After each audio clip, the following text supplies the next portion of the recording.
अल्हम्दुलिल्लाहि रब्बिल आलमीन वस्सलातु वस्सलामु अला सय्यिदिना मुहम्मद सय्यिदिल अव्वलीन वल आखिरीन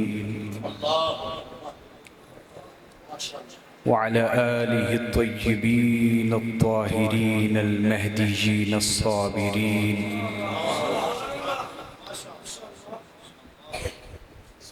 व अस्हाबिहिल मुत्तकीन अल मुखलसीन अर राशिदीन अल आदिलीन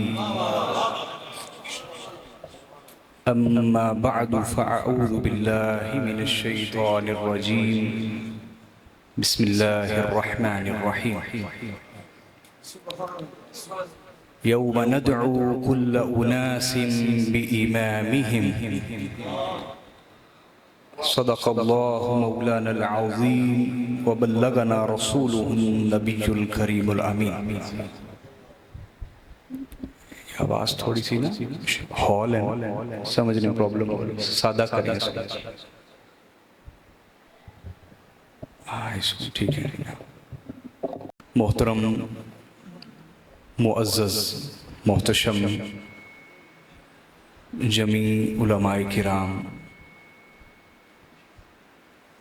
और बड़ी मोहब्बत से तशरीफ़ लाए हुए जमी गुलामान रसूल व आले रसूल,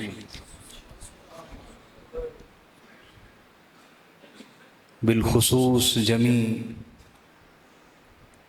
अकीदतमंदान खाके मदीना व नजफ़,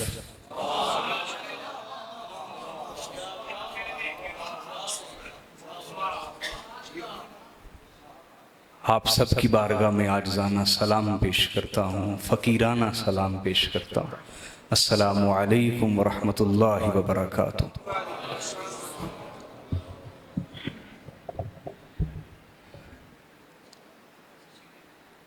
मेरे लिए बड़ी खुशबख्ती है कि मैं आप अहले मोहब्बत के दरमियान हाज़िर हूँ और मुझ तालिब इल्म की गुफ्तगू सुनने के लिए आप तशरीफ़ फरमा हैं। अल्लाह ये मोहब्बत हमेशा कायम व दायम रखे। अपना उज़र भी पेश करना चाहिए। मैं तकरीबन 10 दिन मुसलसल बीमार रहा हूँ। आज भी मैं इसी तरह बीमारी की कैफियत में सफ़र किया सारा। तो नीयत यही थी कि परवरदिगार इस ज़िक्र के सदक़े शिफा अता फरमाए। मैं इंशाअल्लाह पूरी कोशिश करूँगा कि आपको चंद चीज़ें समझा के जाऊँ, लेकिन उसके लिए आपकी भरपूर तवज्जो मुझे चाहिए होगी। थोड़ी सी आवाज़ ऊंची कर दें। हाज़रीन मोहतरम, सबसे पहले तो मैं दुआ दूँगा उन तमाम अहबाब को जिन्होंने मोहब्बत के साथ, एहतमाम के साथ, बड़ी अकीदत के साथ इस महफ़िल को सजाया है। यकीन जानिए दौलत तो आने जाने वाली चीज़ है। अच्छी राह में न लगे तो बुरी राह में लग जाती है। अस्पतालों में उजड़ जाती है, थाने कचहरी में उजड़ जाती है। तो ये जो आज फितनों के ज़माने में आपने मोहब्बत अहले बैत की ये शमा रोशन की है, इसकी कदर व कीमत और इसकी अहमियत का अंदाज़ा ना तो मैं आपको करवा सकता हूँ और ना आप कर सकते हैं।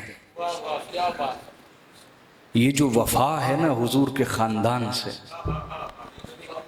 इसका असल अजर आपको क़यामत वाले दिन पता चलेगा। इन्नमा तुवफ़्फ़ौना उजूरकुम यौमल क़ियामा, अल्लाह ने फरमाया तुम्हारे पूरे पूरे अजर तो क़यामत वाले दिन ही दिए जा सकते हैं। दुनिया तो बड़ी छोटी, फ़ानी, आर्जी और ख़त्म हो जाने वाली है। लिहाजा यहाँ अजर मिल भी जाए तो वो बहुत थोड़ा है, क्योंकि ये दुनिया खुद थोड़ी है, कलील है। तो जिसका जितना भी हिस्सा है, और किसी ने अगर हिस्सा नहीं मिलाया तो मोहब्बत से आ ही गया है, तो इंशाअल्लाह अल्लाह रब्बुल इज़्ज़त आप सबको, मुझे इंशाअल्लाह अल्लाह के फजल और उसके एहसान से, परवरदिगार अपने फजल व एहसान से हमें आखिरत में इमाम हुसैन के लश्कर में जमा फरमाएगा इंशाअल्लाह। और ये जो आप अपनी नस्लों के लिए, ये कर रहे हैं, ये अजीम इनकिलाब और जिहाद है, जिसका अजर आपको सैयदा ज़हरा ही अता फरमा सकते हैं। हाज़रीन, मैं बग़ैर तमहीद के गुफ्तगू शुरू करता हूँ, लेकिन ये जुमला ज़रूर बोलूँगा, बस ठीक कि हम आले रसूल चाहे करबला में खिताब कर रहे हों,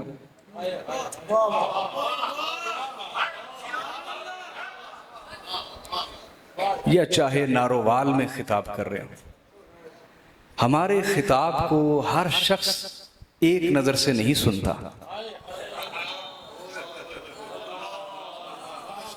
एक नज़र से, लेकिन ये शर्त है, जो मोहब्बत से सुन ले तो हुर बन जाता है।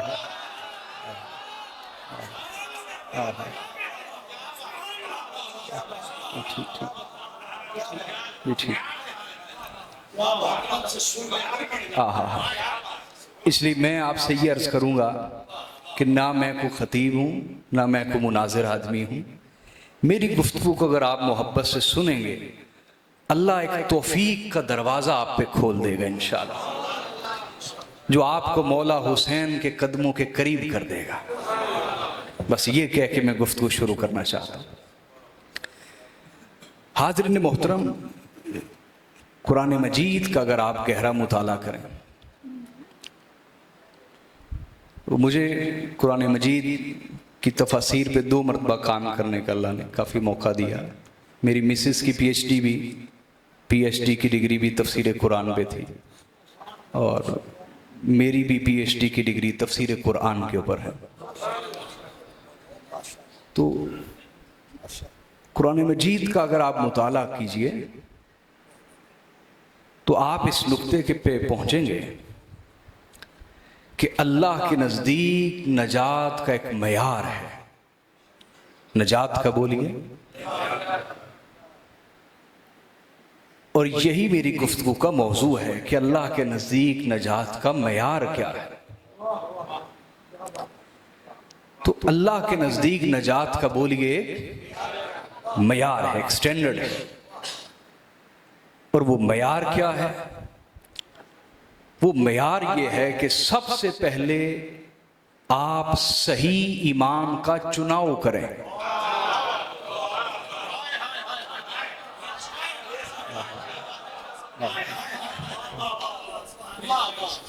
सही इमाम का बोलिए चुनाव करें। अगर सही इमाम का तय्युन नहीं कर पाते, चुन नहीं पाते, इंतिखाब नहीं कर पाते, बाकी सारी मेहनत जाया हो गई। सारी की सारी मेहनत बोलिए। तो सबसे पहला मरहला नजात के लिए क्या है? सही इमाम बरहक का तय्युन कीजिए, चुन लीजिए जिंदगी में किसी सच्चे इमाम को। फिर दूसरा मरहला क्या? दूसरा मरहला यह है कि जब आपने इमाम चुन लिया तो फिर उससे दिलो जान से मोहब्बत करें। दिलो जान से। मैं आपको कुरान मजीद से मिसाल दूंगा, मैं फजूल गुफ्तगू करने का आदी नहीं। दूसरा मरहला क्या कि दिलो जान से उससे मोहब्बत। तीसरा ये कि अपने इमाम की सही इत्तिबा, इक्तिदा और पैरवी कीजिए। ये 3 चीजें जमा हो जाएं तो आप नजात का रास्ता पा जाते हैं। अब इसको 2 मिसालों से समझिए। वो बनी इसराइल जिनकी मुजम्मत में बहुत सी आयात उतरी, उनमें बड़ी कमजोरियां थीं, खराबियां थीं, अखलाकी खराबियां थीं, लेकिन उन्होंने एक सही इमाम चुन लिया अपने दौर और अपनी उम्मत और अपनी शरीयत के मुताबिक। उस उम्मत के लिए वो इमाम और इस उम्मत के लिए अलग इमाम। तो उन्होंने अपनी उम्मत में, अपने दौर में, अपने अहद में, अपने वक्त में सही इमाम को चुन लिया। वो थे हजरत मूसा अलैहिस्सलाम। उनके पीछे चल पड़े। उन्होंने कहा भी निकलो, निकल पड़े। पीछे फिरौन भी आ गया, उसकी कौम ने उसे इमाम बनाया हुआ था।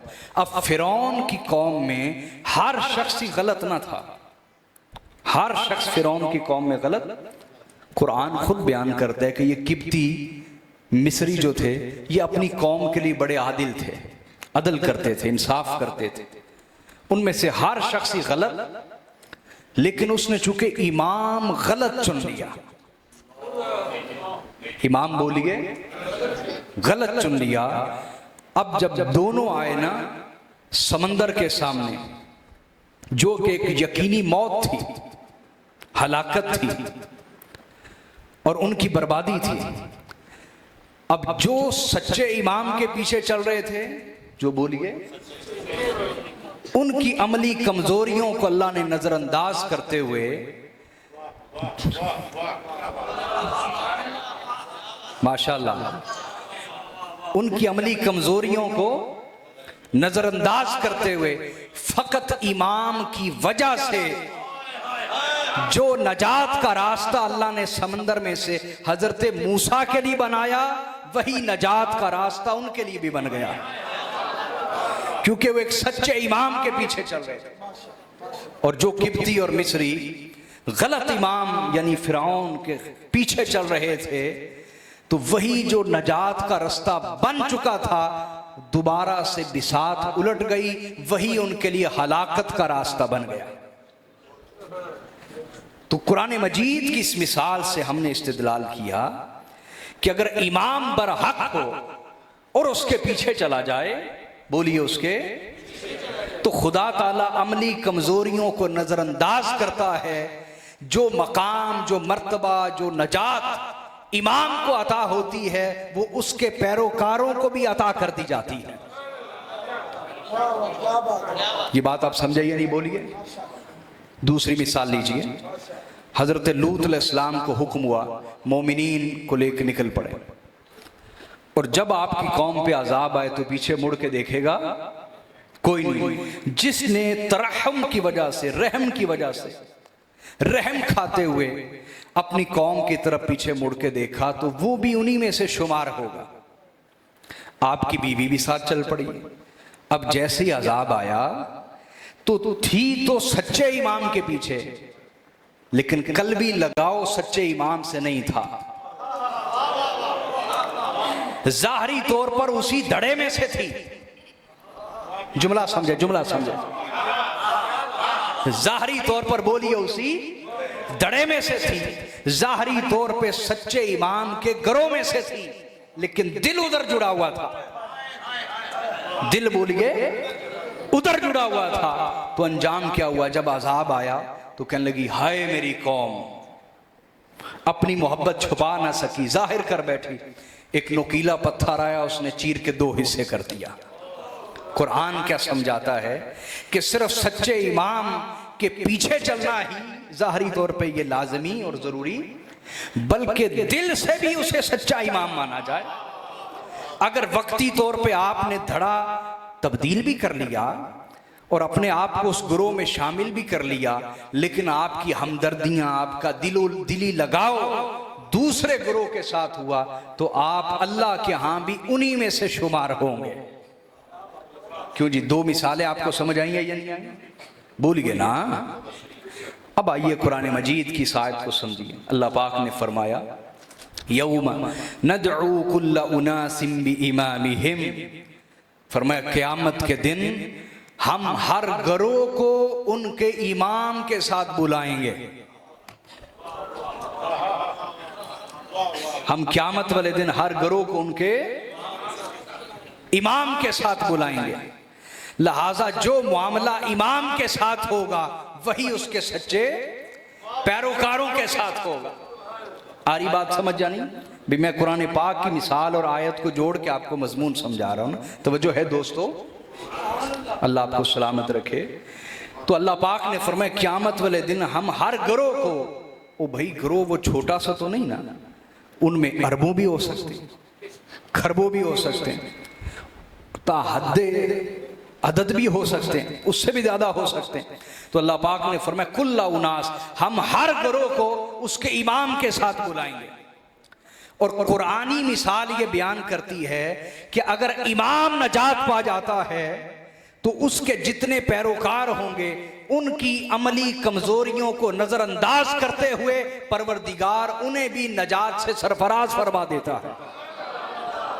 लिहाजा नारोवाल वालों, मुबारकबादी है हर उस शख्स के लिए जिसने यजीद के मुकाबले में हुसैन को अपना इमाम बना लिया है।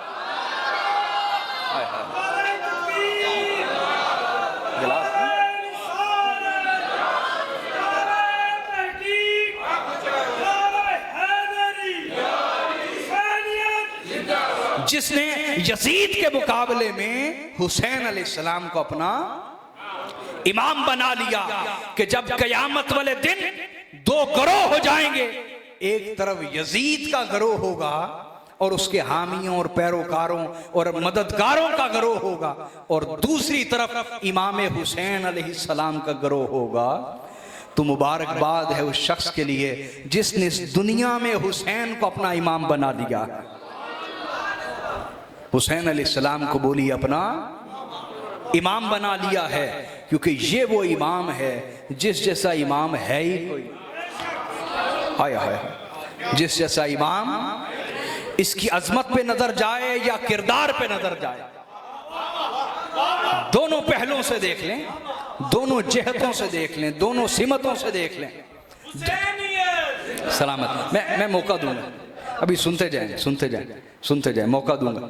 दोनों पहलुओं से देखें, हुसैन को उनकी शान के पहलू से भी देखें और सीरत और किरदार के पहलू से भी देखें। हुसैन जैसा इमाम नजर ना आएगा कि ये वो इमाम है जो एक तरफ चादर ततहीर में नजर आता है। हाय हाय हाय, कहां बोलिए, सलामत रहे। जिनके दिल से दाद निकल रही है वो मुझे नहीं दाद दे रहे, इमाम को दाद दे रहे हैं, इमाम को दाद दे रहे हैं। इसलिए कि नबी की चादर पे तो जान हर कोई कुर्बान करता है, लेकिन जो चादर में रहते थे, नबी की चादर पे तो हर कोई जान कुर्बान करता है ना, लेकिन मोमिन वो है जो चादर में रहने वालों से भी इश्क करता हो। लिहाजा हमारा इमाम वो है जो चादर ततहीर में है। चादर, सुनिए, सिर्फ मफरूज़े नहीं, सिर्फ बोलिए मफरूज़े नहीं, आका अलैहिस्सलाम की अहादीस, हुजूर अलैहिस्सलाम की हदीस, एक एक बात के ऊपर दलील। ये मेरी किताब है अहले बैत पाक के फ़ज़ाइल पे, बाक़तुल अज़हार फ़ी मनाक़िबि अहलिल बैतिल अतहार, ये किताब का नाम है। बाक़तुल अज़हार यानी अहले बैत पाक के मनाक़िब पर कुदसी फूलों का गुलदस्ता, ये किताब। इसमें मैंने 114 हदीस और उनकी मुख्तसर शरह की, शरह है साथ। सुनिए, उम्मुल मोमिनीन हज़रत आयशा सिद्दीक़ा रज़ियल्लाहु ताला अन्हा वो खुद रिवायत करती हैं। हदीस को इमाम मुस्लिम लाए सही में, और हदीस नंबर है 2424, 2424। इमाम इब्न अबी शैबा लाए मुसन्नफ में, ये बुखारी मुस्लिम के उस्ताद हैं, और वहाँ हदीस नंबर 36102।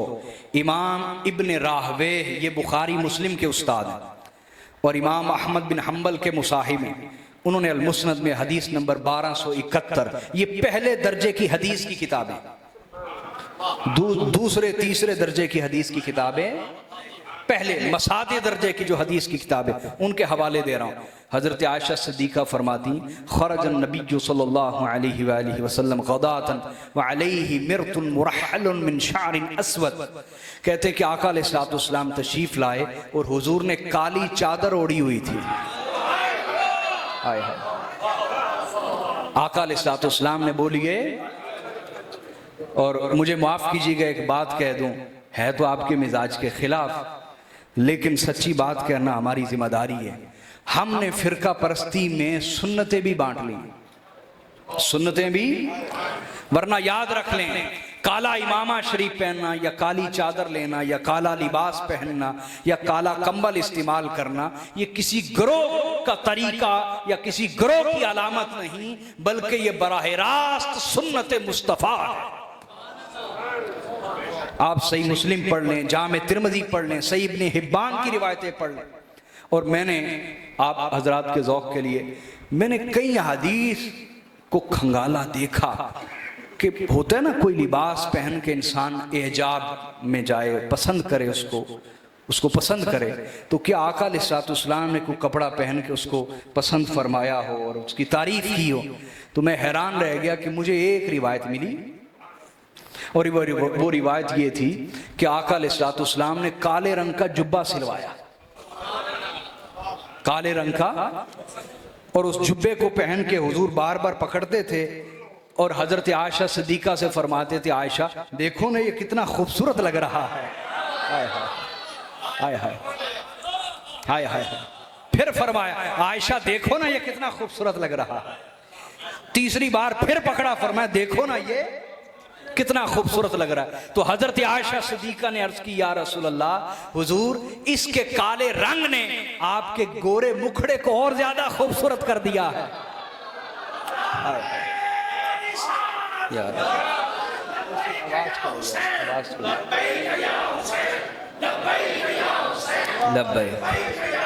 सलामत रही। हजरत आयशा सिद्दीका ने अर्ज किया, रसूलुल्लाह ये काले रंग ने आपके गोरे मुखड़े को और ज्यादा दिलनशीन बना दिया है, और हुजूर आपके सफेद रंग ने इसके काले रंग को ज्यादा खूबसूरत कर दिया है। तो ये सही हदीस है, लिहाजा याद रख लें, ये किसी ग्रोह की अलामत नहीं, बल्कि ये बराह रास्त सुन्नत मुस्तफ़ा है, बराह रास्त। तो आका अलैहिस्सलाम ने वो चादर ली हुई काले रंग की, और उस पर कुजावों के निशान बने हुए थे, ऊँटों के कुजावों के निशान। तो क्या हुआ, एक रिवायत में इमाम हसन मुश्तबा को आका अलैहिस्सलाम ने खुद बुलाया, और सही मुस्लिम में फजा, ज़ाहिर सी बात, बुलाया तो फिर वो आए। फजा अल हसन इब्न अली फ़अदख़लहु थुम्मा जा अल हुसैन फ़दख़ल मअहु थुम्मा जाअत फ़ातिमा फ़अदख़लहा थुम्मा जा अली फ़अदख़लहा। आका अलैहिस्सलाम ने इमाम हसन मुश्तबा को बुलाया, आए तो हुजूर ने अपनी चादर में ले लिया। नबी की चादर पर जान फिदा करने वालों, देखो चादर में कौन रहते हैं, चादर के अंदर कौन रहते हैं। इमाम हसन मुश्तबा को दाखिल कर लिया, फिर इमाम हुसैन आए, उनको अपनी चादर में दाखिल कर लिया, फिर सैयदा ज़हरा आई सलामुल्लाहि अलैहा, उनको अपनी चादर में ले लिया, फिर मौला अली आए, उनको भी अपनी चादर में ले लिया। अब एक चादर के नीचे वजूद कितने, बोलिए ना, कितने हो गए, 5। लिहाजा सुनते जाइएगा, जब ये 5 तन उस चादर के नीचे जमा हो गए, आका अलैहिस्सलाम ने हाथ उठाए और फरमाया, अल्लाहुम्मा हाउलाई अहलु बैती, या अल्लाह ये मेरे अहले बैत हैं, ये मेरे अहले बैत हैं। सुम्मा तला इन्नमा युरीदुल्लाहु लियुज़हिब अन्कुम रिज्सा अहलल बैत व युतहिरकुम ततहीरा। उसके बाद तिलावत फरमाया इस आयत मुबारका को कि बेशक अल्लाह यही चाहता है अहले बैत तुमसे हर तरह के रिज्स को दूर कर दे और तुम्हें इतना पाक करे कि पाकियों की मेराज पर फायज कर दे। ये ततहीरा मफूल मुतलक है ना, उससे माना लाया। तो आका अलैहिस्सलाम ने चादर में लेके ये आयत तिलावत फरमाई कि अल्लाह ये चाहता है कि तुमसे हर तरह के रिज्स को, बोलिए रिज्स को, रिज्स के कई मानी हैं, मेरे खिताबात आप यूट्यूब पे मिल लेंगे इसकी तफसीरात के ऊपर, ताबीरात पे। एक माना यहाँ देना चाहूँगा, तवज्जो है हुसैनियों, अल्लाह ने अहले बैत से रिज्स को दूर किया है। रिज्स को बोलिए, रिज्स का माना क्या है, आप आइमाए तफसीर को उठाइए। रिज्स का एक माना अश-शैतान है। रिज्स से मुराद क्या है, शैतान। रिज्स से मुराद क्या, बोलिए, जिसको अहले बैत से दूर कर दिया गया वो कौन है, वाह वाह। वो कौन है बोलिए? अरे हर एक को हुक्म ये है कि शैतान से दूर रहो, और जब मामला आता है अलीगुल मुर्तजा का, जब मामला आता है सैयदा ज़हरा का, हसनैन करीमैन का, तो अल्लाह पाक फरमाते हैं हमने शैतान को ही गुद्दी से पकड़ के दूर कर दिया है। नहीं, आप नुक्ते की कदर नहीं कर सकते। मैं आपको समझा के जाता हूं। हमारे आका सल्लल्लाहु अलैहि वसल्लम, रात का वक्त है, हुजूर की ज़ौजा मुतहरा आपको तलाश करते हुए जन्नतुल बकी आ गई।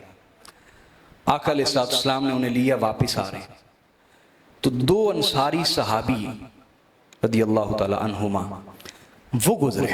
कितने? बोलिए। उन्होंने सलाम अर्ज किया।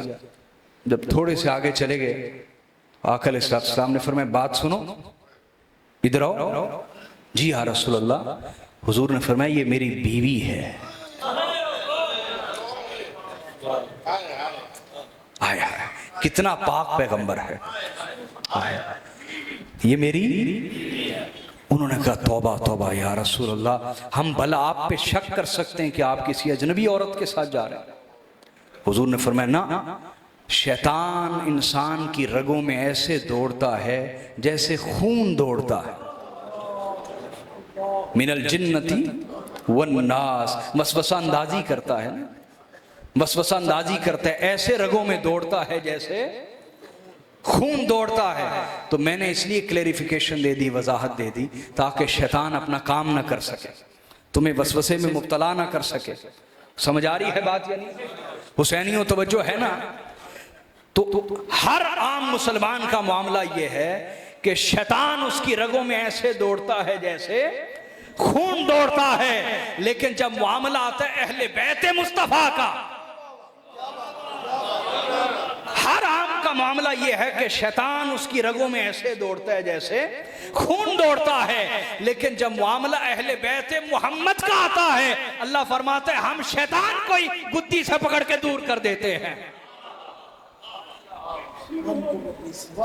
अगली बात समझे भाई, मुझे बताइए ये गुनाह कौन करवाता है और खता कौन करवाता है?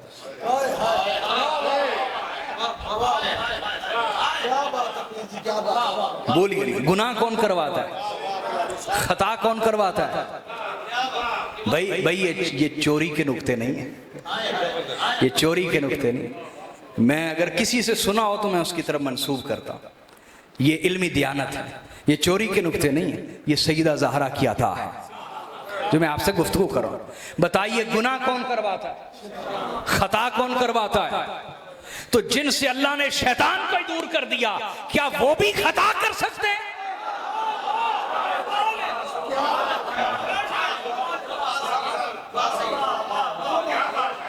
उनके अमल में खता तो दूर की बात, उनकी सोच में भी खता नहीं हो सकती। उनकी सोच में भी खता, जिन्हें अल्लाह ने पाक कर दिया, तुम उनकी तरफ नापाकी को मंसूब करते हो। ये कलमा पढ़ाने का हक है, ये कलमा पढ़ाने का एहसान दिया जा रहा है कि जिस घर का कलमा पढ़ा, तुम्हें तो सारी उम्र उस घर के गुण गाने चाहिए थे, और तुम्हारा जिंदगी का सबसे दिलचस्प मौजू जिस घर का कलमा पढ़ते हो, उस घर की बेदबियां करना बन गया। क्या ये ईमान है या मुनाफकत है? बोलिए ना, तो मुनाफकत है, इसको ईमान कहा जा सकता? तो सुनिए, आका ने इनको जमा करके फरमाया, अल्लाह ये मेरे अहले बैत हैं, फदहब अनहुमुर रिज्सा, ए अल्लाह अब इनसे हर तरह के रिज्स को दूर फरमा दे। और इसी तरह हजरत अनस बिन मालिक रिवायत करते हैं। कौन? बोलिए। इमाम तिरमिज़ी लाए सुनन में और हदीस नंबर 3206। इमाम अहमद बिन हम्बल लाए अल मुस्नद में हदीस नंबर 14072, और इमाम अहमद बिन हम्बल फ़दाइलुस सहाबा में लाए हदीस नंबर 1341 और 1340। इमाम इब्न अबी शैबा लाए अल मुसन्नफ में हदीस नंबर 32272। ये पहले दर्जे के हवाला जाते हैं, क्यों भी बात कमज़ोर, बोलिए बात कमज़ोर, मजबूत दलील है ना, लेकिन दलील उसके लिए होती जो मानना चाहे, वरना तो कुरान हक की दलील है। कुरान बोलिए, लेकिन जो नहीं मानते वो कुरान को भी नहीं मानते। तो दलील उसके लिए है जो मानना चाहता है, जिसमें तलब है। सुनिए, हजरत अनस बिन मालिक फरमाते हैं, अन्ना रसूलुल्लाह सल्लल्लाहु अलैहि वसल्लम काना यमुर्रु बिबाबि फातिमा सित्तत अशहुर इदा खरज इला सलातिल फज्र यकूल अस्सलात या अहलल बैत, अस्सलात या अहलल बैत, अस्सलात या अहलल बैत। हजरत अनस बिन मालिक फरमाते, जब ये आयत मुबारका उतरी, 6 माह तक, 2-4 दिन नहीं बल्कि 6 माह तक मेरे आका का मामूल ये रहा कि जब भी अपने कशान अक़दस से अपने घर से निकलते और सैयदा ज़हरा बिबाबी फातिमा, सैयदा ज़हरा का दरवाजा आता तो वहां खड़े हो जाते, सैयदा ज़हरा के दरवाजे पर खड़े हो जाते और खड़े होके कहते, अहले बैत नमाज का वक्त हो गया, अहले बैत नमाज का वक्त हो गया, अहले बैत नमाज का वक्त हो गया। उसके बाद बुलंद आवाज से तिलावत करते, इन्नमा युरीदुल्लाहु लियुज़हिबा अन्कुम रिज्स अहलल बैत इला आखिरिल आया। आका अलैहिस्सलातु वस्सलाम का 2-4 दिन नहीं बल्कि 6 माह तक मामूल रहा कि हर रोज फजर के वक्त सैयदा ज़हरा के दरवाजे पर खड़े होके आयत ततहीर की तिलावत फरमाया करते। हाजरीन, यहां 2 बातें आपसे अर्ज करना चाहूंगा। 6 माह तक बगैर किसी इनकिता के, बगैर किसी नागे के, बगैर किसी इनकिता के आका अलैहिस्सलातु वस्सलाम 6 माह तक सैयदा ज़हरा के दरवाजे पर खड़े होके ये आयत क्यों पढ़ते रहे? बोलिए ना। हाँ, हुजूर यही चाहते थे कि जिसके दिल में शक है, इनका शक मर जाए। तौसीक पर तौसीक, ताईद पर ताईद, तकवीयत पर तकवीयत, ईमान मज़ीद तरक्की करे और मेरी उम्मत को पता चल जाए, उम्मत जिन पर आयत ततहीर उतरी है वो घराना फातिमा ज़हरा का घराना, जिनके दरवाजे पर खड़े होकर मैं 6 माह तक आयत ततहीर तिलावत करता रहा हूं। आयत ततहीर जिन पर उतरी है वो घराना सैयदा ज़हरा का घराना है। और यहां मैं खास नुक्ता अर्ज करना चाहूंगा, तवज्जो है आपकी? अच्छा, कुरान मजीद में और भी बहुत सी आयतें, और भी बोलिए ना यार, ये पीछे अब आप तवज्जो है ना आपकी? कुरान मजीद में बोलिए और भी बहुत सी आयत हैं, लेकिन आका अलैहिस्सलातु वस्सलाम सैयदा ज़हरा के दरवाजे पर खड़े होके सिर्फ आयत ततहीर ही क्यों तिलावत फरमाते थे?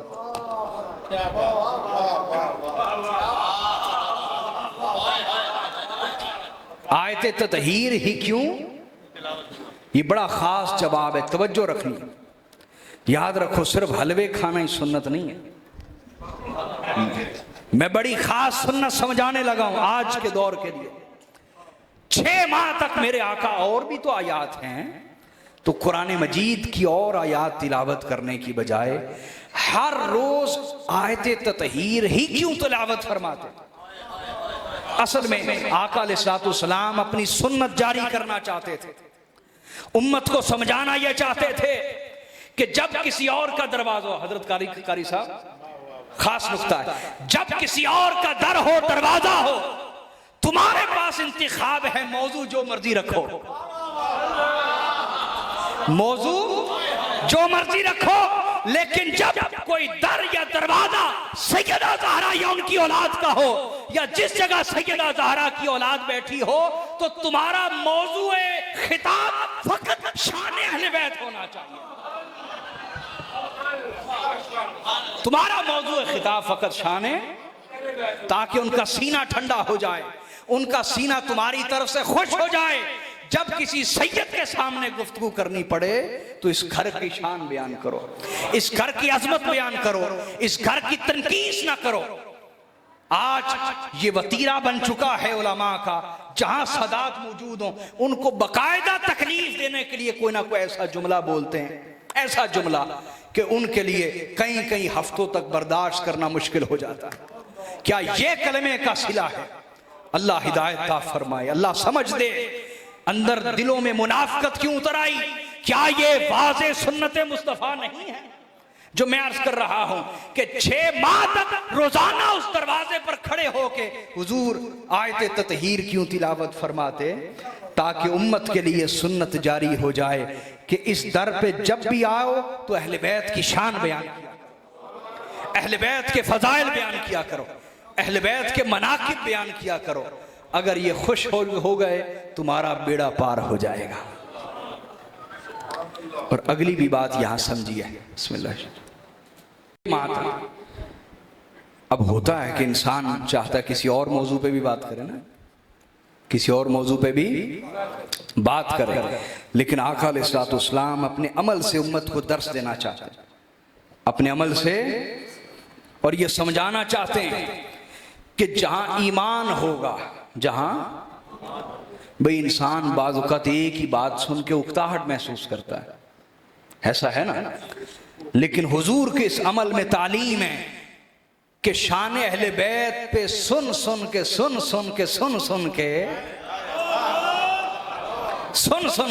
हर दफा तुम्हारी मोहब्बत बढ़े, तुम्हारा शौक बढ़े, तुम्हारी तबीयत में उकताहट पैदा ना हो, बेजारी पैदा, चाहे 6 माह तक एक ही आयत क्यों ना सुननी पड़े, हर दफा जब भी सुनो तुम्हारी मोहब्बत में इजाफा हो जाए, तुम्हारी मोहब्बत में बोलिए। और हजरत अबू सईद खुदरी फरमाते हैं, इमाम तिबरानी इसको लाए अल-मुअजमुल औसत में, अल-मुअजमुस सगीर में भी इब्ने हिब्बान लाए, खतीब बगदादी लाए, मुहिब्बुद्दीन तबरी लाए। तवज्जो है हाज़रीन, हजरत अबू सईद खुदरी रदी अल्लाह ताला, उनसे पूछा गया, मैं अपने इमाम की शान दिखा रहा हूं, अपने इमाम का तारुफ करा रहा हूं। उनसे पूछा गया, ये आयत ततहीर किन के बारे उतरी? ये आयत ततहीर बोलिए, ये पाकी वाली जो आयत है, तहारत वाली जो आयत है, ऐलान तहारत, ये किन के बारे उतरी? उन्होंने कहा नज़लत फी खमसा, कहा ये 5 तन के हक में नाजिल हुई। किन के हक में? मैंने हवाला जात दे दिए, फी रसूलिल्लाह, अल्लाह के रसूल के हक में, व अलीजन, और मौला अली अल मुर्तज़ा के हक में, व फातिमा सैयदा ज़हरा के हक में, वल हसन वल हुसैन, और इमाम हसन हुसैन के हक में ये नाज़िल हुई। तो देखा मेरे इमाम को वो आयत ततहीर का मिस्दाक है, और चादर ततहीर में क्या बोलिए, और फिर इमाम बैहकी हदीस को लाए। तवज्जो है जी, बोलिए, सलामत रहिए। इमाम बैहकी इस हदीस को बयान करते हैं, और हदीस की रावियाँ हजरत उम्मे सलमा। ये हदीस आप में से अक्सर लोग पहली दफ़ा सुनेंगे, तवज्जो रखिएगा मेरी तरफ, थक तो नहीं गए? मैं बीमार आदमी गुफ्तगू कर रहा हूँ, सलामत रहिए। आप में से कई लोग ये पहली दफ़ा हदीस सुन रहे होंगे। इमाम बैहकी लाए अस्सनुनुल कुबरा में, और हदीस नंबर 13178। इमाम तिबरानी लाए अल-मुअजमुल कबीर में हदीस नंबर 1103। इमाम जलालुद्दीन सयूती लाए अल-जामुल कबीर में हदीस नंबर 9211। हज़रत उम्मे सलमा हदीस की रावियाँ हैं। आका अलैहिस्सलाम ने इरशाद फरमाया, अला ला यहिल्लु हाज़ल मस्जिदु लिजंबिन वला लिहाइदिन। आका अलैहिस्सलाम ने फरमाया, खबरदार हो जाओ, क्या? मेरी ये मस्जिद नबवी, ये किसी भी जनाबत वाले शख्स के लिए हलाल नहीं, और ना ही किसी हैज वाली औरत के लिए हलाल है। जनाबत जब मर्द पे या औरत पे गुस्ल फर्ज हो, एहतलाम के सबब, या मियाँ बीवी की कुर्बत जिमा के सबब, और हैज जो अल्लाह ताला ने बिन्ते आदम के साथ लगा दिया, माहवारी, तो उसको हैज कहते हैं, मेंस्ट्रुएशंस। तो आका अलैहिस्सलाम ने इरशाद फरमाया, किसी भी शख्स के लिए हलाल नहीं कि हालत जनाबत में या हालत हैज में औरत, कोई भी हालत जनाबत में शख्स या हालत हैज में औरत मेरी इस मस्जिद में आए, ये किसी के लिए भी हलाल। मस्जिद नबवी तो क्या, तो किसी भी मस्जिद में आना ये हलाल, लेकिन हुजूर बतौर तखसीस फरमा रहे हैं, खुसूसियत के साथ, हाज़ल मस्जिद, मेरी इस मस्जिद में किसी भी जनाबत वाले जिस पर गुस्ल फर्ज हुआ या औरत जिसको हैज आया हुआ, ये मेरी मस्जिद उसके लिए हलाल हरगिज, वो मेरी मस्जिद में कदम नहीं रख सकता हालत जनाबत में या हालत हैज में, सिवाय 5 लोगों को, सिवाय 5 लोगों को, इल्ला लि रसूलिल्लाह, लेकिन रसूलुल्लाह हालत जनाबत में आ सकते हैं। हुजूर खुद फरमा रहे हैं वह अली और अलीउल मुर्तजा इस हालत में आ सकते हैं, वह फातिमा और फातिमा ज़हरा इस हालत में मस्जिद में आ सकती हैं, बल हसन वल हुसैन और हसन हुसैन भी इस हालत में मेरी इस मस्जिद में आ सकते हैं। या रसूल अल्लाह, इस हाल में आपकी मस्जिद तो क्या, किसी मस्जिद में भी हालत जनाबत या हालत हैज में जाना जायज नहीं है। और आप फरमा रहे हैं कि हालत जनाबत और हैज में पंजतन पाक मस्जिद नबवी में भी आ सकते हैं। मस्जिद तो हुजूर की बारगाह से इशारतुन्नस और दलालतुन्नस के तहत जवाब आता है, क्या तुमने आयते ततहीर को नहीं पढ़ा? हाय हाय हाय, तुमने आयते ततहीर को नहीं पढ़ा। ये आयत और ये हदीस हद फासिल है, एक फर्क करती है कि ए उम्मत, कभी भी अहले बैत मोहम्मद के साथ मुकाबले के लिए मत उतर आना। कि बाकी सारी उम्मत का मामला ये है कि हालत जनाबत और हालत हैज में वो मस्जिद में आ सकते, लेकिन इन्हें अल्लाह ने यह शान दी है कि इन्हें पाक कर दिया है, ये हालत जनाबत में मस्जिद नबवी में आ भी सकते हैं, यहां से गुजर भी सकते हैं। ये इनकी शान है, लिहाजा या तो हसद करो या दिलो जान से कबूल करो। और तुम्हारे पास कोई चारा, और तुम्हारे पास कोई चारा, 5वां कोई इसमें शामिल नहीं, छठा कोई इसमें शामिल हो सकता, इस फजीलत में कोई और शामिल हो सकता। ये फजीलत इनके साथ खास है, ये फजीलत तुम्हें बताती है, ये शान तुम्हें बताती है कि अल्लाह के नजदीक तहारत और पकीजगी में अहले बैत की मिसल कोई हो ही नहीं सकता। अल्लाह ने इन्हें इतना पाक कर दिया, इतना पाक कर दिया कि हालत जनाबत और हैज में भी मस्जिद नबवी में आ सकते हैं। मस्जिद, समझ में आ रही है बात या नहीं आ रही? तो ये है मेरा इमाम। आगे सुनिए, हदीस के अल्फाज बड़े तवज्जो तलब है, हदीस अभी पूरी नहीं हुई, तवज्जो। फरमाया अला क़द बय्यन्तु लकुमुल अस्माअ अल्ला तदिल्लू, फरमाया खबरदार हो जाओ, मैंने तुम्हें गिन गिन के नाम बता दिए।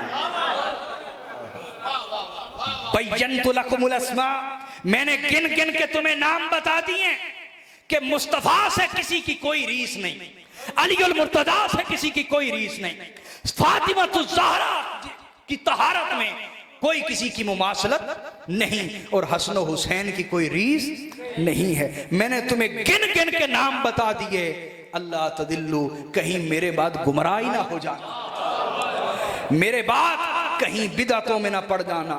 और सबसे पहली बिदअत जिसमें उम्मत पड़ी वो यही थी कि हमने जिस घर का कलमा पढ़ा उसी से मुंह मोड़ लिया,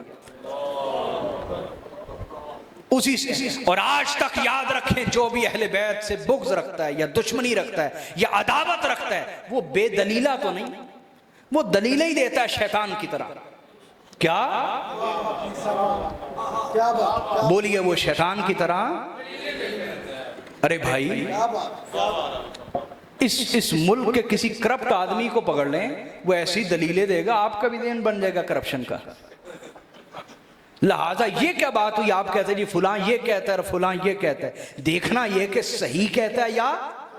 तो आका ने फरमाया, मैंने तुम्हें गिन गिन के अली की शान बता दी है, गिन गिन के फातिमा ज़हरा की शान बता दी है, गिन गिन के हसन हुसैन की शान बता दी है। अब मेरे बाद इनका हक मार के गुमराह ना हो जाना, इनकी फजीलतें छुपा के गुमराह ना हो जाना। तो मेरा इमाम देखा है, देखो ना कितना तय्यब व ताहिर है, कितना पकीज़ा है।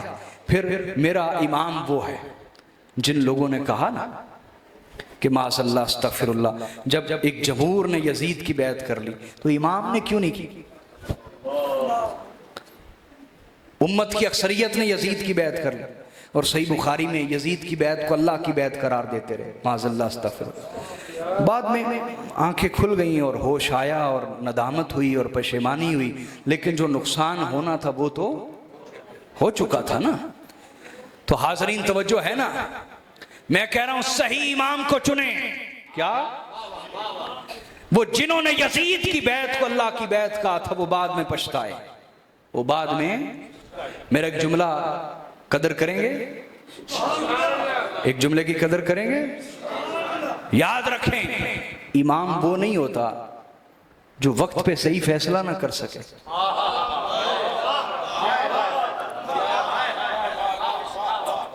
और उसकी वजह से जो उम्मत को नुकसान पहुंचे बाद में पछताता रहे।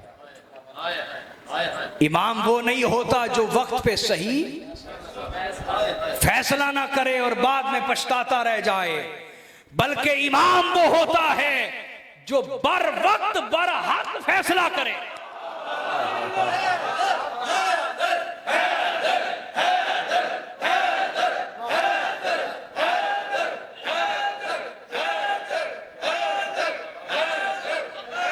सलामत है। इमाम वो नहीं होता जो बाद में पछताता रह जाए जब उम्मत तबाही की भीड़ चढ़ जाए। इमाम वो होता है जो बर वक्त बर हक फैसला करे। बर वक्त यानी वक्त पर, बर हक यानी हक वाला फैसला करे, और इमाम ने ऐसा ही किया। और मेरा ये जुमला दूसरा भी याद रखिएगा, अगर इमाम उस वक्त क़याम न फरमाते, यजीद लाइन के खिलाफ क़याम न फरमाते, तो जिस तरह उन्होंने अपने हर गुनाह और हर बुराई और दीन की हर तबाही के ऊपर बड़े बड़े उलमा को खरीद लिया था, और जिनको खरीद ना सके तो तलवार के जोर पर उन पर चुप चुप की टेप लगा दी। क्या? इसको एक वाक़े से समझ लें।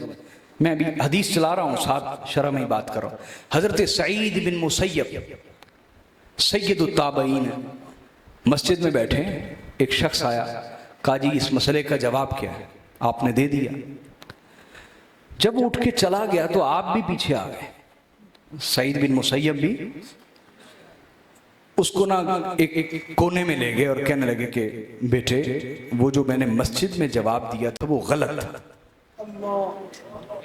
वो जो मस्जिद में जवाब दिया था, बोले ना, सही जवाब ये है।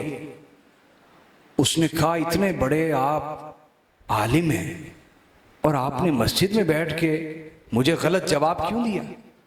कहा बेटा, बनु उमैया के जासूस वहां बैठे हुए थे, अगर मैं सच बोल देता तो वो सच उनके खिलाफ था, वो सच उनके, तो उन्होंने मेरी गर्दन यहां से काट देनी थी।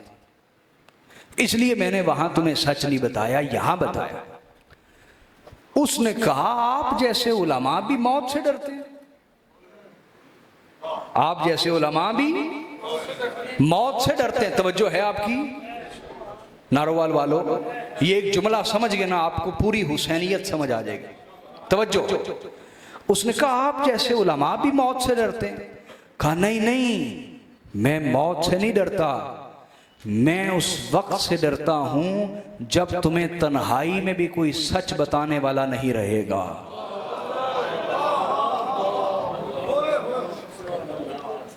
मैं उस वक्त से डरता हूं जब तुम्हें तन्हाई में भी कोई सच बताने वाला, शुक्र करो कि तुम्हें तन्हाई में कोई सच समझा रहा।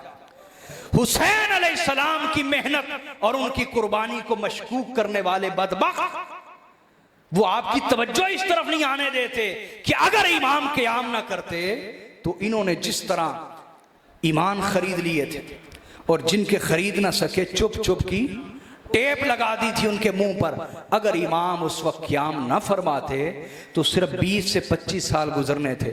जो अगली नस्ल ने जवान होना था और उस माहौल में पलना बढ़ना था और उम्मत की खामोशी को भी इजमा समझना था, उम्मत की खामोशी को भी इजमा समझना था, उन्होंने यजीदियत को ही दीन मुस्तफ़ा समझ लेना था। नतीजतन दीन इस्लाम हमेशा के लिए खत्म हो जाना था।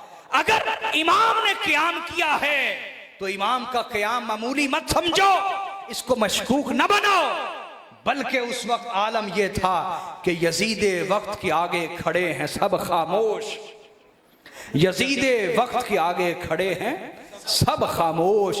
हुसैन ही जो चलाए तो कोई बात चले। उस वक्त हर कोई सलामत, उस वक्त हर कोई अपनी अपनी जान बचाने की फिक्र में था, लेकिन हुसैन उस वक्त नाना के दीन को बचाने की फिक्र में थे। उस वक्त लोग अपना कबीला बचाना चाहते थे और हुसैन अपने नाना के और दादा के दीन की खातिर अपना कबीला लुटाना चाहते थे। तुम हुसैन की कुर्बानी को मशकूक बनाना चाहते। ये कैसी मुनाफकत है, ये कैसी अदावत है अहले बैत रसूल के साथ। तो हाजरीन, इमाम वो होता है जो बर वक्त बरहक फैसला करे। बोलिए बर वक्त। और इमाम ने बर वक्त बरहक फैसला किया और उम्मत को समझा दिया कि बेशक मेरे पास वसाइल नहीं, फौज नहीं, लश्कर नहीं, लेकिन मेरा ये एहतजाज कयामत तक रिकॉर्ड रहेगा अपने खून के जरिए से कि जो कुछ उमवियत कर रही है ये इस्लाम नहीं है। इस्लाम वो है जो शहजादा रसूल हुसैन बता के जा रहा है। ये एक चीज थी जिसने उम्मत की सोच का धारा बदल दिया। वो जो जाने बचाने की फिक्र में हर कोई लगा था, इनकिलाब बर्पा हो गया इमाम की इस कुर्बानी के साथ। इमाम की बोलिए। और फिर अगली बात समझे जो हदीस में आपको सुनाना चाहता हूं। थक तो नहीं गए? सलामत रहे। मैं आपका मेहमान हूं, थोड़ी देर बाद आपसे इजाजत ले लेनी, तो आप माशाल्लाह मोहब्बत से बैठे और जोश के साथ। कोई सो ना रहा हो, तवज्जो रखिएगा। याद रखें अगली बात, मैं साथ साथ आपको एतराज़ात के जवाब दे रहा हूं। जो लोग कहते हैं माज़अल्लाह कि जब इतनी बड़ी उम्मत ने यजीद लईन की बैत कर ली, हुसैन ने क्यों ना की? तो हम ये कहते हैं अगर तुम ये सवाल करोगे तो ये सवाल तो तुम पे बनता है कि जब रसूलुल्लाह के वारिस इमाम हुसैन ने उस लाइन की बैत नहीं की तो उम्मत का तुक क्या बनता था उसकी बैत करने का?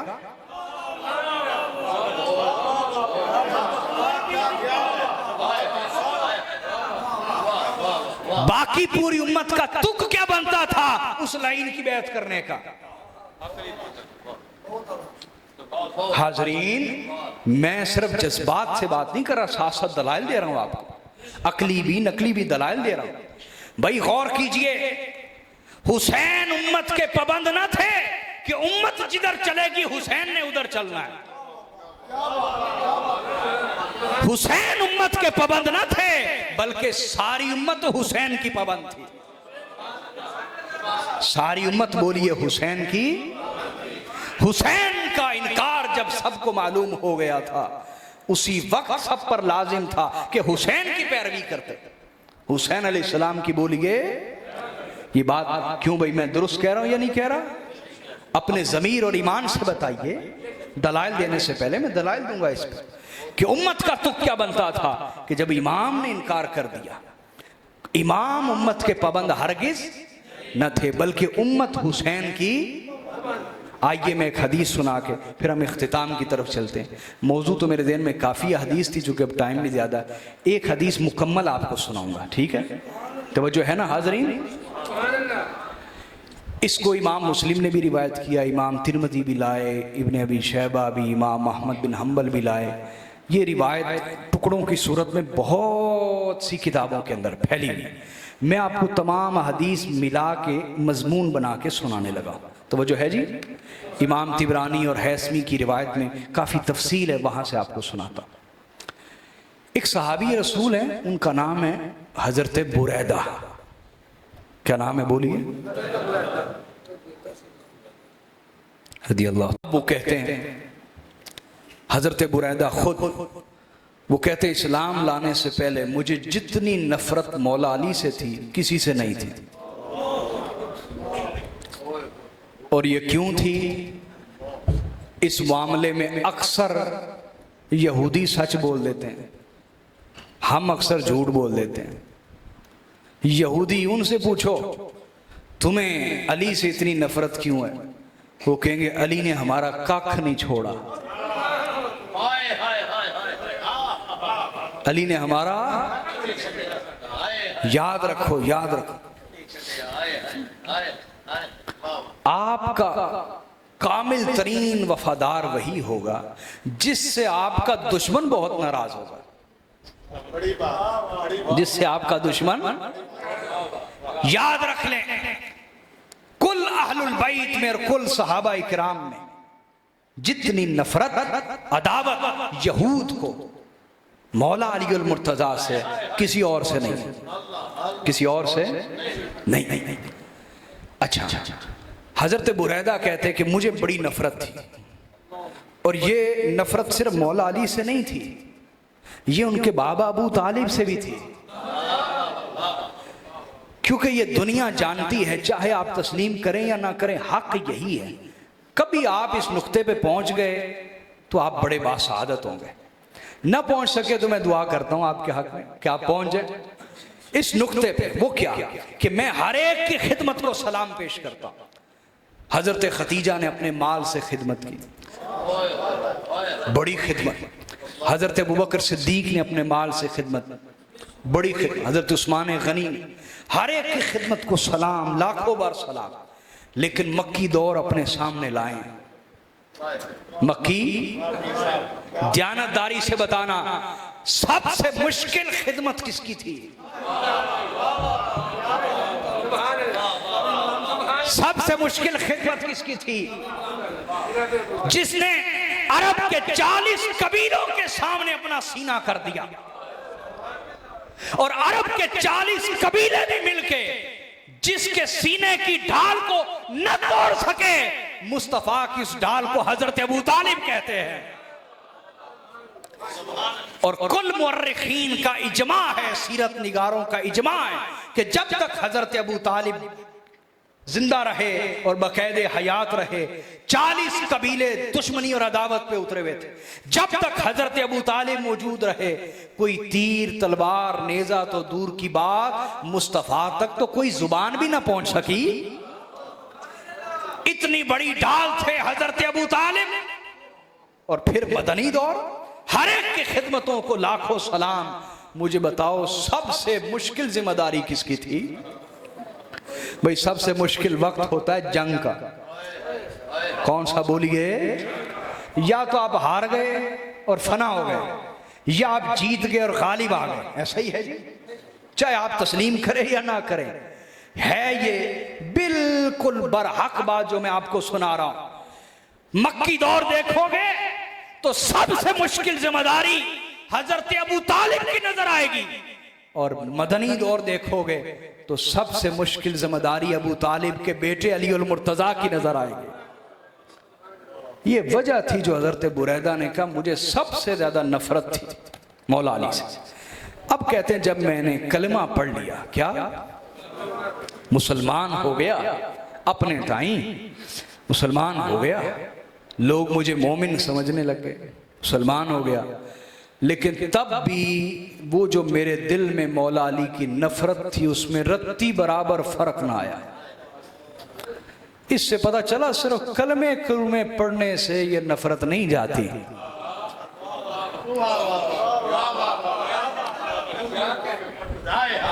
वो बड़ों बड़ों ने पढ़े, लेकिन बुग़्ज़ अली दिलों से, महज कलमा पढ़ने से अली का बुग़्ज़ चला जाता। अल्लाह के बंदो, इस गंदगी की सफाई अलग से करवानी पड़ती है।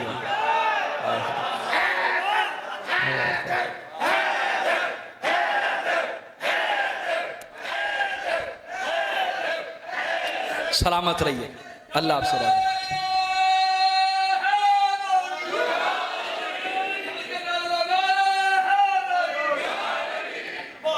वाह वाह, तवज्जो है जी दोस्तों, तवज्जो फरमाएं, तवज्जो। बड़ी ख़ास रिवायत दे रहा हूँ, शायद आप में से पहली दफ़ा ये रिवायत मुकम्मल लोग सुन रहे हों, अक्सरियत पहली दफ़ा सुन रही होगी, और आप में से चंद लोग होंगे जिन्होंने ये रिवायत मुकम्मल मजमून के साथ यूँ पढ़ी होगी या सुनी होगी, बहुत कम लोग। तवज्जो फरमाइएगा। अब आपके ज़हन में आएगा कि जब मौला अली से उनका बुग़्ज़ ही ना गया हज़रत बुरैदा का, तो फिर मैं उन्हें हज़रत क्यों कह रहा हूँ? क्योंकि जो अली से बुग़्ज़ रखे वो हजरत तो नहीं रहता।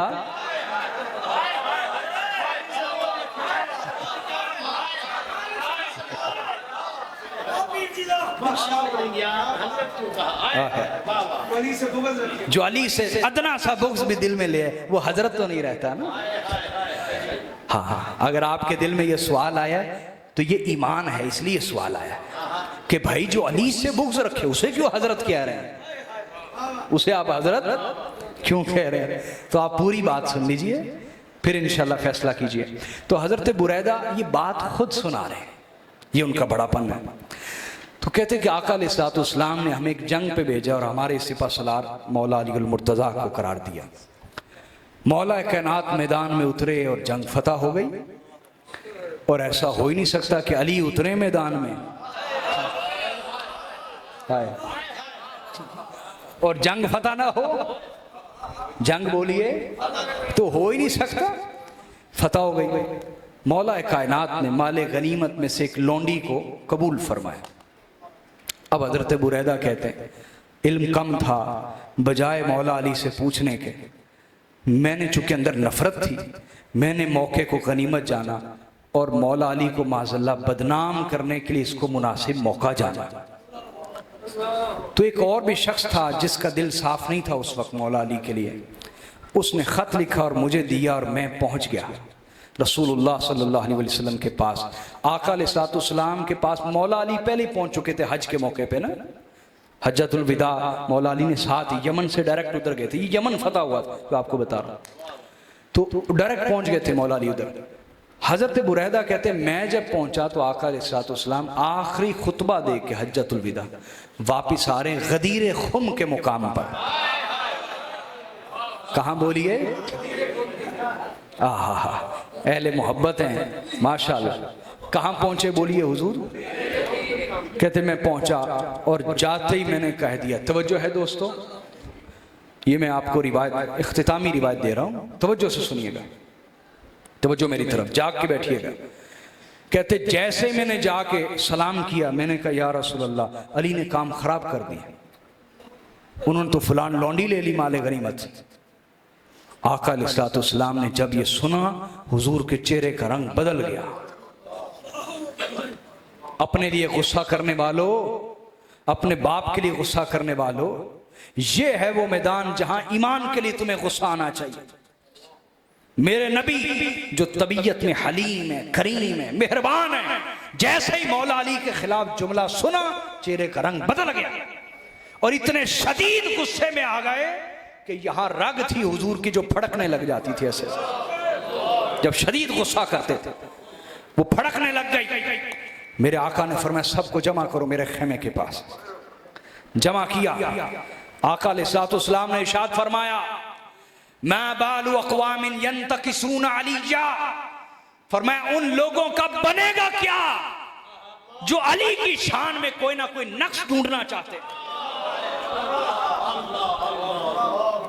अल्लाह ने उसे पाक किया हुआ है और ये चाहते हैं कि अली की शान में कोई ना कोई नक्श तलाश करे, कोई ना कोई ऐब तलाश करे।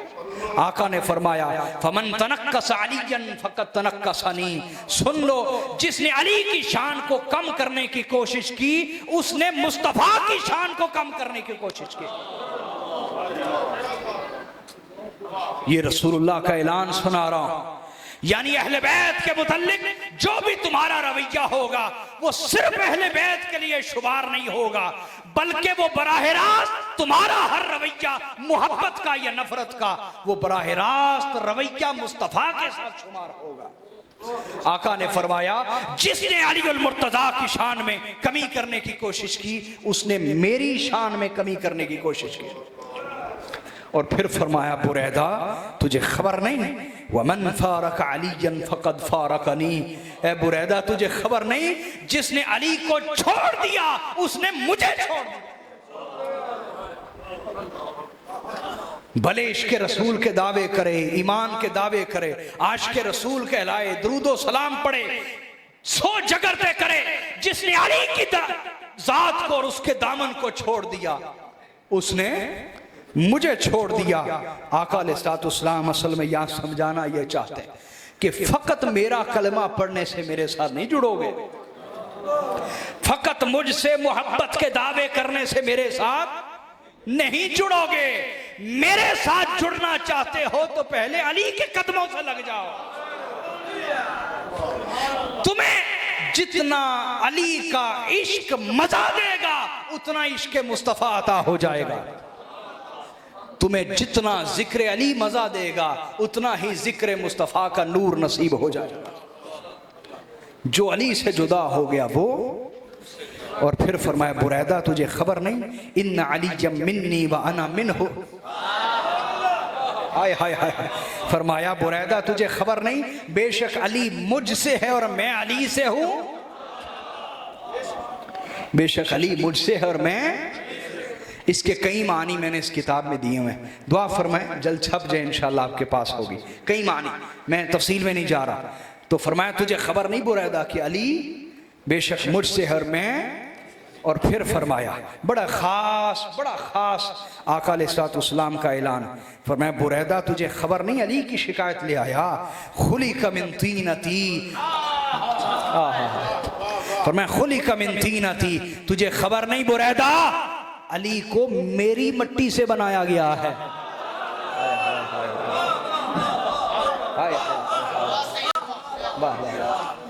अली को मेरी मिट्टी से बनाया गया है। अगर अली की मिट्टी देखोगे वो भी मेरी है, और अली के जो अंदर रूह का नूर है तो वो भी इन्ना अली मिन्नी। भाई ये दो जुमले अलग अलग है।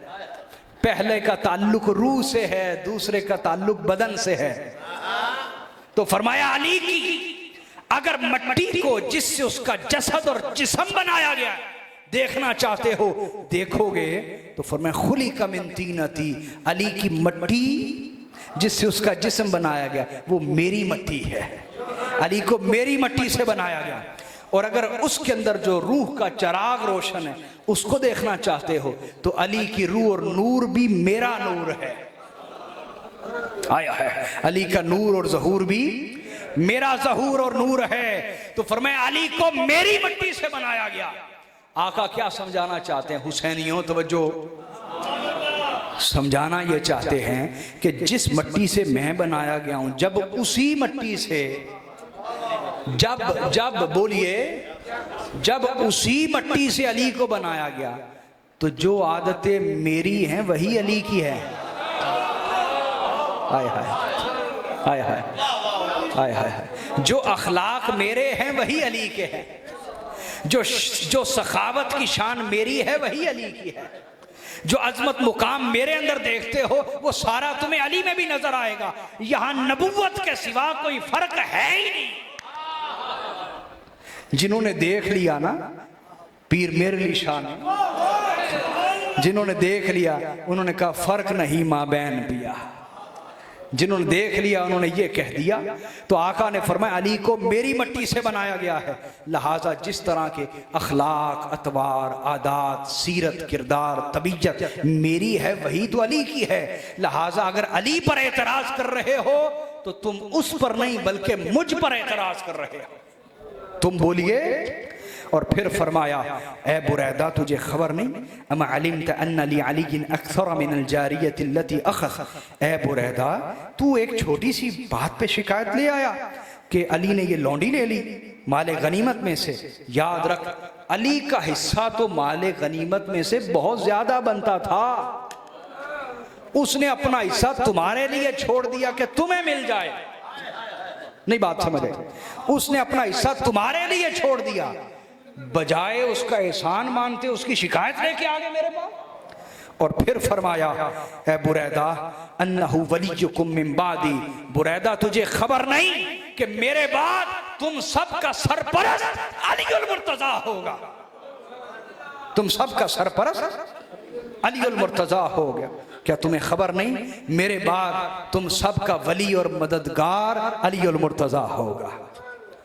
अब तवज्जो है दोस्तों, तवज्जो है। ये हदीस तो मैं हर जगह ही सुना देता हूं जाके, लेकिन जिस दिल में हो ना नफरत, तनकीद, ये हदीस सुन के उसकी तबीयत ठीक नहीं होती, उसके शक और बढ़ जाते हैं, उसका गुस्सा मेरे से और बढ़ जाता है। हालांकि मैं जानता भी नहीं होता उन लोगों को, मैं तो दुआ देने वाला बंदा हूं। एक आजिज आदमी हूं, लेकिन जिसके दिल में नफरत होना मौला अली की, ये बातें सुन के उसकी तनकीद और बढ़ती है, उसके एतराज और बढ़ जाते हैं, उसका गुस्सा, उसकी दुश्मनी, उसकी अदावत और बढ़ती है। वजह क्या है? अंदर मुनाफकत है। अब हजरत बुरैदा का हाल सुनिए। क्यों भी सुनना चाहते हैं? बोलिए ना। ये मैंने ऐसे नहीं सुनाना जैसे आप ढीले बैठे हुए हैं। सिर्फ इधर, ये जो इधर के बुजुर्ग बड़े बड़े सुनते हैं, लेकिन हजरत बुरैदा ने जब सुनी, जब आका अलैहिस्सलाम के ये अल्फाज सुन लिए, तवज्जो कीजिएगा साहिबान, तवज्जो। जब ये बातें हजरत बुरैदा ने सुनी, तवज्जो है ना, मुझे समझ आ जाएगी अगर आपको समझ आई तो। जब ये इरशादात, ये एलानात, ये हदीस, ये फरामीन मुस्तफ़ा हजरत बुरैदा ने सुन लिए, तो सुनने के बाद बैठे नहीं रहे, बल्कि तड़प गए। क्या? और तड़प के खड़े हो गए। कहा या रसूल अल्लाह बिस्सहबती या रसूल अल्लाह इल्ला बसत्त यदका हत्ता उबायअका अलल इस्लामी जदीदा।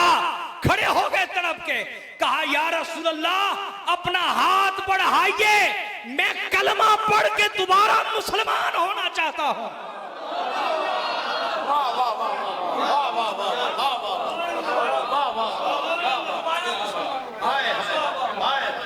नहीं समझे, नहीं समझे।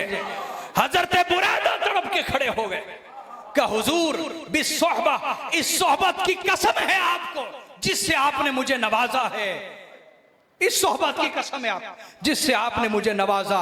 हुजूर अपना हाथ बढ़ाइए, मैं कलमा पढ़ के दोबारा मुसलमान होना चाहता हूं, मैं दोबारा मुसलमान होना चाहता हूं। आए आए। अब आका अलैहिस्सलाम ने ये नहीं फरमाया बुरैदा मुसलमान तो तू पहले ही है, मुसलमान तो तू अस्तगफिरुल्लाह अस्तगफिरुल्लाह पढ़ ले। ना ना, मेरे नबी ने अपना हाथ बढ़ा दिया, मेरे नबी ने अपना हाथ बढ़ा दिया। तवज्जो, हुजूर ने हुक्म नहीं दिया बुरैदा दोबारा कलमा पढ़, हुजूर ने ये हुक्म, बल्कि हुजूर इम्तिहान ले रहे थे, टेस्ट कर रहे थे कि जो बातें मैंने समझाई हैं बुरैदा को समझ में आई है या? और हजरत बुरैदा उसको पूरा समझ चुके थे, इसलिए तड़प के खड़े हो गए। कहा या रसूल अल्लाह जो आप समझाना चाहते थे मुझे समझ आ चुकी है कि जिस कलमे में अली का बुग़्ज़ हो वो इस्लाम नहीं बल्कि कुफ्र और मुनाफिकत है।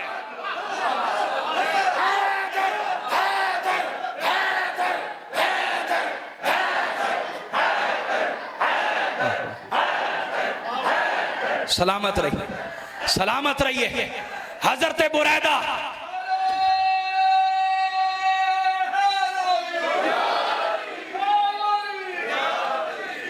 हजरत बुरैदा ऐलान कर रहे थे या रसूल अल्लाह मेरे आका जो आप समझाना चाहते थे मैं समझ चुका हूं कि जिस कलमे में अली का बुग़्ज़ हो, अली की अदावत हो, अली की इहानत हो, अली की बेअदबी हो, अली के लिए इंसान की तबीयत में कदूरत आ जाए।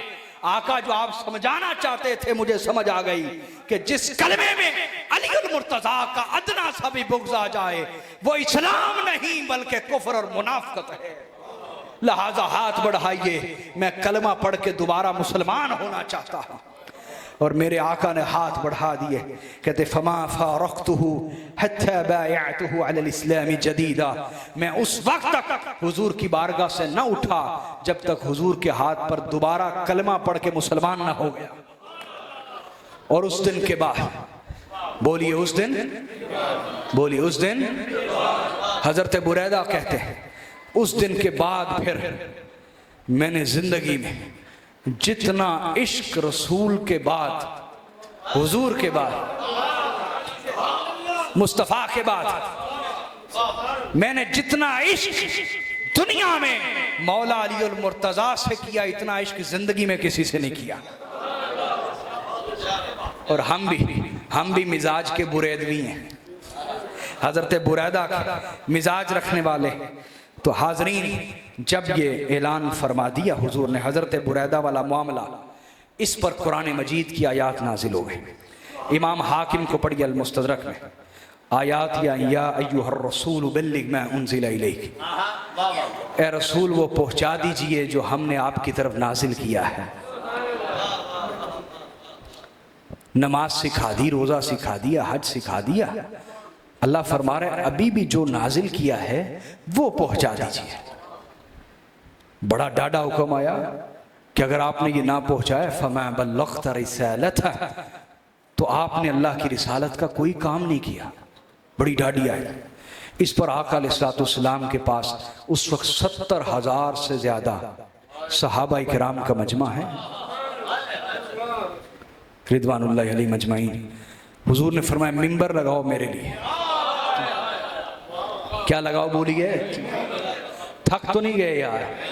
वो थोड़ा सा टाइम कभी याद करेंगे, मालूम नहीं कभी दोबारा आमना सामना और मुलाकात होगी नहीं। जिंदगी की क्या खबर है।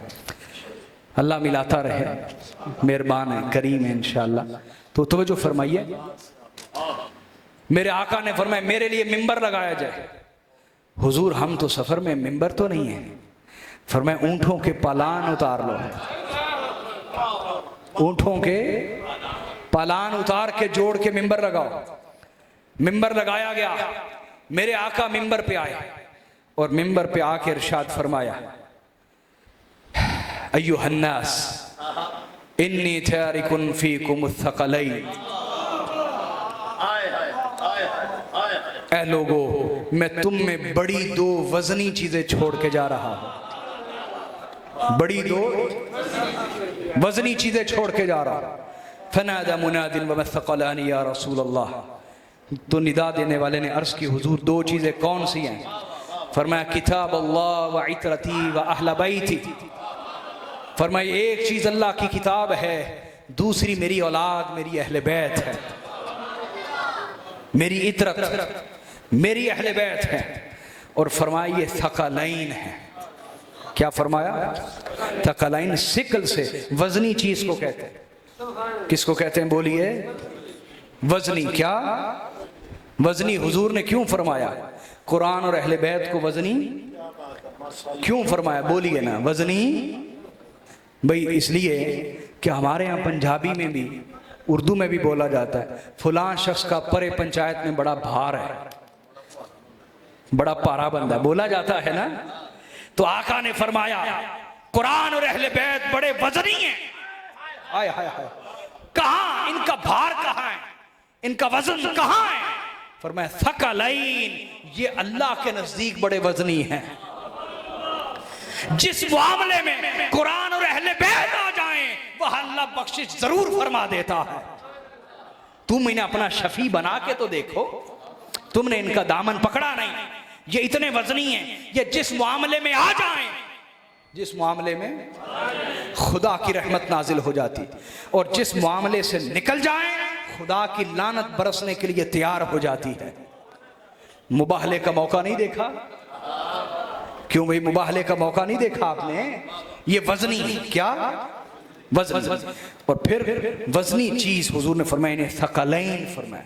कितनी वजनी ये नहीं फरमाया, कितनी कह देते तो मुक़य्यद हो जाती ना शान, शान कैद हो जाती। शान बोलिए मुतलकन फरमाया ये दोनों वजनी हैं। आका कुरान कितना वजनी है, आपका खानदान कितना वजनी है, शान में, अजमत में, मुकाम में। तो हुजूर की बारगाह से जवाब आता है कि मुतलकन फरमाया ही इसलिए था कि अल्लाह के सिवा इन्हें तोल सकता ही कोई नहीं। अल्लाह के सिवा इन्हें तोल सकता ही। फिर अगला तीसरा नुक्ता, ये चोरी के नहीं है, तवज्जो जी। कुरान और अहले बैत फरमाया ये वजनी है। क्या है? बोलिए क्या है? वजनी क्यों फरमाया नारोवाल वालों? इसलिए कि वजनी चीज उठाना हर एक के बस की बात नहीं होती। ये इस्तियारा है ना, इस्तियारा है। वजनी चीज उठाना हर एक के बस की बात। इसमें यह वाज़े इशारा था कि ऐ लोगों कुरान और अहले बैत से जुड़ना आसान ना होगा। तुम पर फतवे भी लगेंगे, ताने भी सुनने पड़ेंगे, एतराजात भी सुनने पड़ेंगे। लिहाजा जिगरे वाले हो खानदानी हो तो नबी के खानदान से प्यार का दावा करना। नहीं समझे आप? मौलाना रूमी से किसी ने पूछा, किससे? इकबाल के उस्ताद हैं जिन पर इकबाल फख्र करता है, रूहानी उस्ताद मौलाना रूमी। मौलाना रूमी से किसी ने पूछा, अल्लाह ने मोहब्बत में आजमाइश क्यों रखी?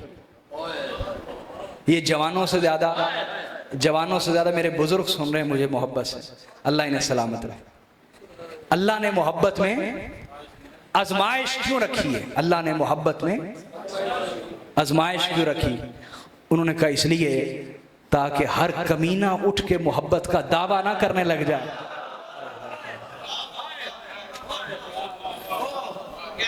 हर कमीना उठ के मोहब्बत का दावा, अली से मोहब्बत ये खानदानी का काम है, जिगरे वाले का काम है। लिहाजा ये मोहब्बत का दावा भी वो करे जो आजमाइश को सह सकता है। आजमाइश को बोलिए। तो आका ने फरमाया ये वजनी, क्योंकि इनके साथ जुड़ना आसान। अच्छा, चौथा नुक्ता, फिर हम मौजू आगे चला लेते हैं। तवज्जो जी, चौथा नुक्ता, इसमें और भी बहुत सारे। इन्हें वजनी फरमाया। अच्छा, वजनी चीज उठाना मुश्किल है, वजनी चीज उठाना, लेकिन उठाए रखना उससे भी ज्यादा मुश्किल है।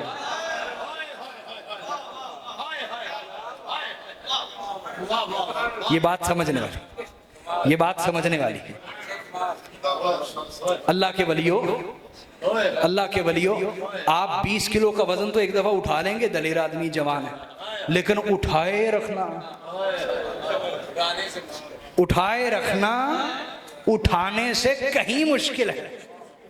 तो आका अलैहिस्सलाम की बारगाह से यहां वाज़े इशारा है कि अहले बैत से जुड़ना भी मुश्किल है, लेकिन जुड़े रहना उससे भी ज्यादा मुश्किल है। एक बंदे की मिसाल दे देता हूं। ज़ियाद जो था, ये इब्ने ज़ियाद का जो बाप था ना, ज़ियाद जो नुत्फ़े हराम था, हरामी नस्ल था। ये मैं गाली नहीं दे रहा, सही बुखारी पढ़ें, सही मुस्लिम पढ़ें। तो ये नुत्फ़े हराम था। क्या था? ये जो ज़ियाद था ना, ये मौला अली के ज़माने में मौला अली से मोहब्बत का दावा किया करता था और करता भी था। लेकिन फिर क्या हुआ, मैंने कहा कि उठाना मुश्किल है और उठाए रखना, चूंकि हलाली नहीं था,